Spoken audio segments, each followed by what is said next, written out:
आज के टाइम में योगी ही है, क्योंकि अखिलेश यादव सिवाय ट्वीट करने के कुछ नहीं कर रहा है। उस पर और कोई मुद्दा ही नहीं रहा, लड़ ही नहीं पा रहे, बढ़ ही नहीं पा रहे, सामने ही नहीं आ रहा है। कब आएगा पब्लिक के सामने वो? और रही मायावती, उसका तो लोग नाम ही भूल गए हैं।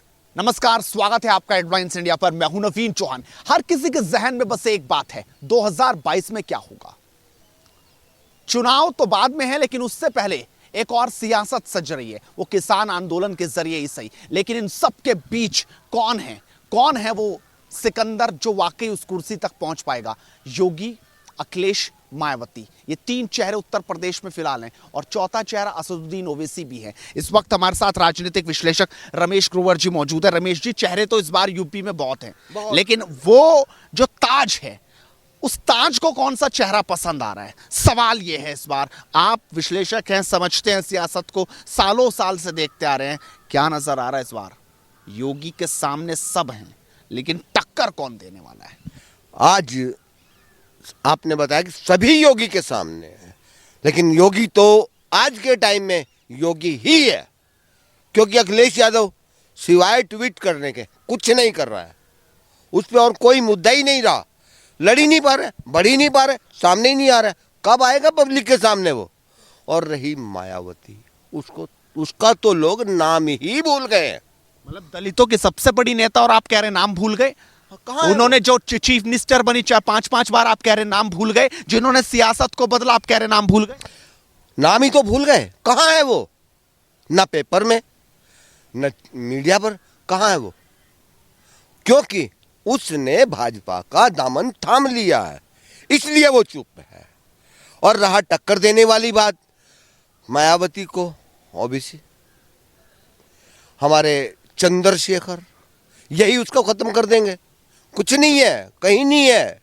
आज हमें तो पहले यही लग रहा था कि टक्कर रहेगी और समाजवादी पार्टी कहीं ना कहीं अपने पैर जमाएगी, लेकिन आज के हालात को देखते हुए समाजवादी पार्टी भी साफ है, क्योंकि वो ओनली ट्वीट पर रह गई है। और रहे आदित्यनाथ योगी जी, हमारे मुख्यमंत्री जी, वो चल रहे हैं, काम कर रहे हैं, हो रहा है। पिछला चुनाव तो मोदी के नाम पे लड़ा गया था, इस बार योगी के नाम पे है। मोदी ने 312 दी थी, योगी क्या कर पाएंगे?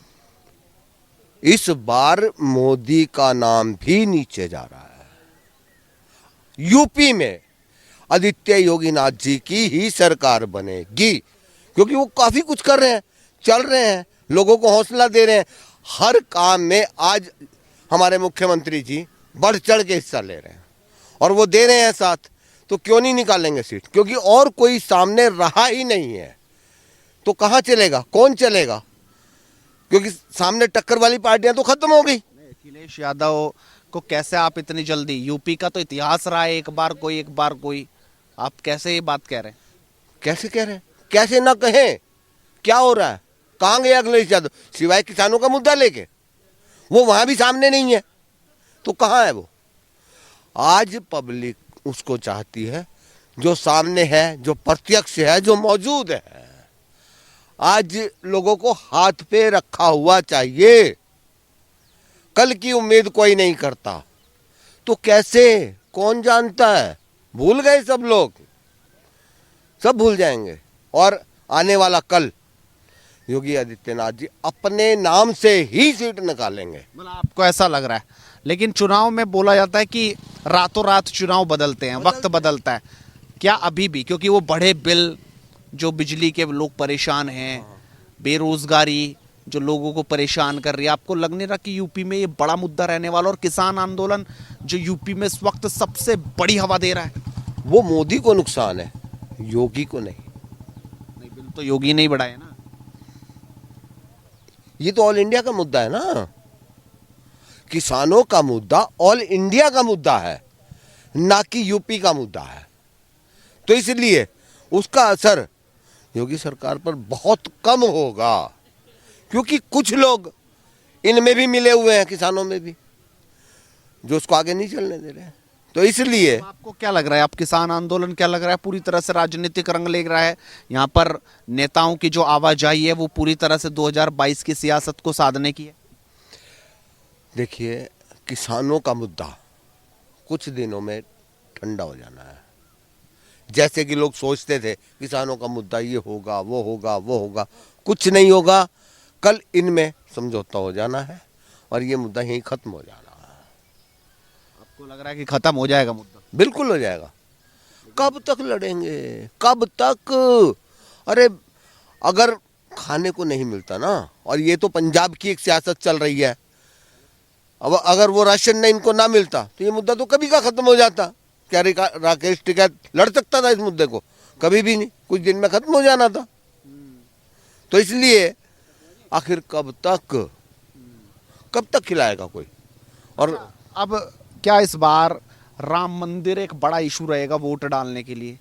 क्योंकि जो सालों साल में नहीं हुआ वो इस बार 2020 में हुआ। राम मंदिर जो सपना था, हर बार सवाल पूछा जाता था कि मंदिर कब बनाओगे, तारीख नहीं बताओगे। क्या इस बार हिंदुओं को बताने के लिए ये राम मंदिर का मुद्दा है या कुछ और चुनाव में लेके जाना पड़ेगा? यही है, इसको ही लेकर चलेंगे और ये भी मुद्दा इनको फायदा देगा, क्योंकि लोगों की बहुत पुरानी इच्छा थी, वो पूर्ण हो गई, वो पूर्ण हो चुकी है। तो इसलिए लोग इसका लाभ भी बीजेपी को मिलेगा। अब लोग ये भी बात उठा रहे कि भाई ये चंदा लेके कटोरा लेके घूम रहे हैं, इस तरह की बातें। चाहे फिर वो संसद में बात हो, चंदे की बात खुद राहुल गांधी ने की। आपको नहीं लग रहा कि जिस तरीके से ये सवाल उठ रहे हैं इसको देखते हुए क्या कह रहे हैं? देखिए, हर पार्टी अपोजिट है, कोई भी कुछ भी बोल सकता है। कि आप किसी को मना तो कर नहीं सकते कि भाई ये कटोरा लेके घूम रहे, क्यों घूम रहे? अरे उनका एक ये मुद्दा ये नहीं है पैसा, उनका मुद्दा सिर्फ ये है कि घर घर जाकर बीजेपी का प्रचार करना, ना कि चंदा इकट्ठा करना। मतलब आपको लग रहा है ये प्रचार है?